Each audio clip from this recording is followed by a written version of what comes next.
Hey everybody, welcome back to Up Squared's Auto Food Fight Devlog 2.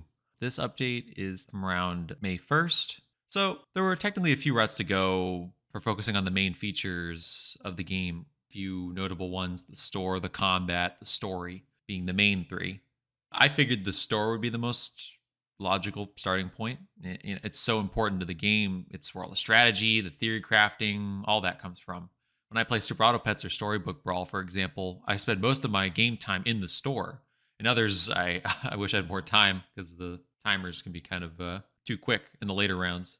I spent some time rearranging the folder structure. Now that I was really getting into the meat of it, it could still change in the future, but at least for now, it felt more natural and more comfortable to work with. What helped me to do the restructuring was creating skeletons of the different classes and what methods I thought they would need without getting too lost in it yet. Skeletons basically just being like empty methods in classes like, oh, the food is going to need on hit kind of thing, or when taking damage, right? Stuff like that. Or like, oh, the store is going to need like a roll shop, like roll foods option, right? Like that's going to be a thing. So I'll have a little empty method for that just so I can kind of figure out every rough idea of how everything's going to work together. I found it really helpful in the past to make skeletons, and I really think this is another one of those cases where it's paid off to do so far. There's a little picture of a silly bug I had at one point, more so the next devlog, but I thought it'd be fun to share it here. I'd be happy to explain it later if anyone's interested. It's just a little silly thing though. The Trello card, since I've been using Trello for tracking progress and keeping up and focusing on what priorities for the store. It started as a handful of items in a checklist, but it slowly expanded as I realized what features and functionality I missed on the initial writing of it.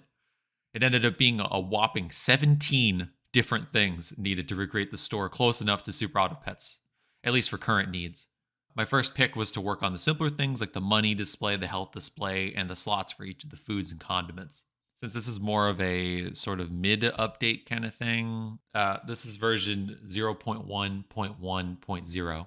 And yeah, we'll continue more into the next one. Hope you've enjoyed. If you'd like to support us financially, please consider supporting us on Patreon. If you'd like to support us on other social media, keep up with devlogs or whichever social media you'd like, or if you'd like to join us on our Discord, please check out autofoodfight.com. And we also have a newsletter in there. And if you subscribe to the newsletter, you even get an exclusive role in the Discord. Thanks so much for watching and listening, and I'll see you in the next one.